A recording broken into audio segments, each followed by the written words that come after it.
قبل از این که بری سر سوال برنامه، کدوم سوالای دکتر؟ ناسلامتی موجودی استراتژی است یا این همه وقت هم با من گشتی تازه میگی سوال برنامه چی باشه؟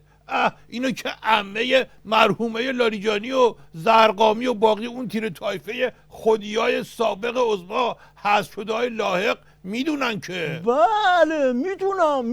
نه کس اگه میدونستی واسه چی پرسیدی؟ مرحوم عوضی همیشه میفهمودن بزن بهادر. عرض میکردم بله میفهمودن معلمه از شاگرده پرسید 7-8 تا چند تا میشه. شاگرده گفت شما که از من میپرسی خودت میدونی؟ معلم گفت بله که میدونم. شاگرده گفت خب اگه میدونی غلط کردی که وقت کلاس رو با سوال بیجا تلف میکنی. روشن شد یه جواب سنگین تر از این بهت بدم. الانم وقت طرف نکن تا برق نرفته برنامه‌ت نبرده رو هوا سریع شروع کن. مگه میشه وسط برنامه استراتژیکی برق و قطع کنن تو؟ از مسابقه شطرنج قهرمانی آسیا که مهمتر نیستی تو. راست میگی آی دکتر، راست میگی. آهای اونایی که موشکای زمین به هوا و هوا به زمین و زمین به دریا و به زیر زمین اهداف رو نقطه زنی میکنین. آهای چهارمین قدرت موشکی و ای غول اقتصادی شماره 18 جهان. آهای پاک کننده کشورهای مختلف از روی نقشه دنیا که عین وایتکس محوشون میکنی. آهای صاحب دو بیل اقتدار، یکی بر کمر تحریم ها یکی بر کمر کرونا. آهای صادر کننده برق به اقصا نقاط جهان و انواع مزارع بیت کوینی مخفی و علنی. جان مادرت این برق استودیو ما تو آخر این برنامه قطع میشه، یه 5-6 دقیقه فقط تحمل کن. آی دکتر من ناراحت نیستم که به خاطر قطع برق قهرمانی شطرنج آسیا از دست رفت.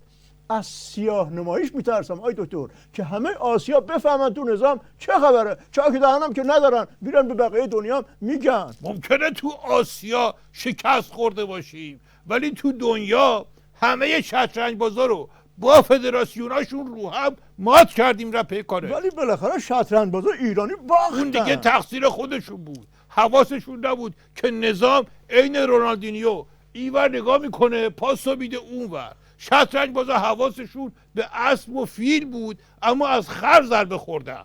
آی دکتر هر بار که تو برنامه اسم خر میارین منو یاد یه چیزی میندازه. اون دفعه زبونم لال یاد مقام عظما افتادم. آره الانم زبونم لالتر دوباره یاد مقام عظما افتادم که همه کاندیدایی که نور چشمای مبارکشون بودن رو حذف کردن و به نظر من به پای مبارک خودشون تیر زدن. سوال اینه که توی این مهندسی هول نشدن. خب میتونستن تو اتاق تجمیع هر کی رو میخوان بیارن بیرون. شکوندن دل لاریجانی و پای زرقامی و سر آقا محمود و دماغ اون یکی اسمش چیه؟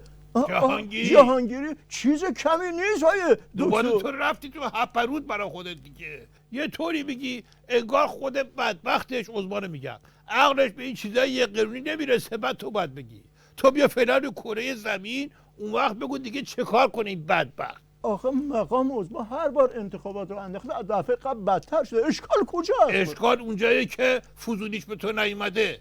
اتفاقا چون حدس می‌زدم همونجا باشه خواستم شما توضیح بدید. وقتی یه چیزی خیلی زیادی خرابی بار بیاره همین بلا رو سرش میارن. مرحوم عبوی همیشه میفهمودن بزن بهادر عرض میکردم بله میفهمودن که به طرف گفتم مادرتون چطوری مرحومه شد؟ گفت والا خدا بیامرز بالا پشت بوم بود داشت رخت پهن میکرد پاش لیز خورد. گفتن افتاد فوت کرد. گفت نه بابا افتاد رو کانال کولر بعد این کانال شکست افتاد پایین. گفتن اون موقع فوت کرد. گفت نه بابا افتاد لب بالکن نردرم زد شکست. گفتن اونجا تموم کرد. گفت نه بابا افتاد رو سقف گاراژ اونم خراب کرد. گفتن همونجا عمرشو داد به شما. گفت نه بابا دیدین داره همه چی رو داغون میکنه با تفنگ زدیم خدا بیامرزو. آقای دکتر من از این تمثیل دردناک که بوی از التزام قلبی به ولی فقیه نداره قلبم به درد اومد. ولی خب مقام عظما برای برون رفت از بدبختی ها به این کارا دست میزنه که جلو کله پا شدن نظام رو بگیره. لازم نکرده تو بگی واسه این کارا رو میکنه همه فهمیدن. اگه راست بگی بگو این کارا کجا به دردش خورده. مرحوم ابوی همیشه میفرمودن بزن بهادر، عرض میکردم بله، میفرمودن دکتره به سیگاری گفت با این وضع ریت اگه سیگار رو ترک نکنی 1 سال بیشتر زنده نیستی. اونم اومد ترک کنه، کلی شکلات گرفت ریخت تو جیبش، هر وقت هوس سیگار میکرد شکلات میخورد، سر 2 ماه مرض قند گرفت مرد. یعنی مقام عثمانی دکتر مرض قند گرفته و 2 ماه دیگه بیشتر زنده نیست. کاش مرض قند داشت. از یه جای دیگه داره میخوره، تو هم گرفتی ما رو هر چی میگیم یه چیز دیگه میفهمی.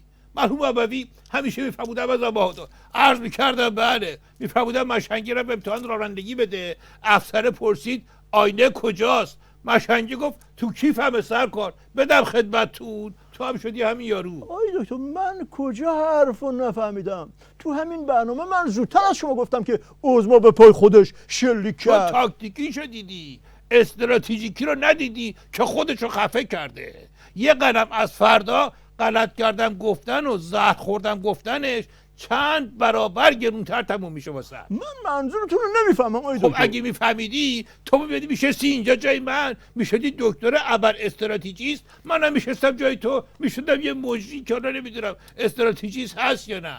منظورم اینه که واسه افه انتخابات یه مقدماتی باید داشته باشی، وقتی نداری همه چی خراب میشه رو سر کله خودت.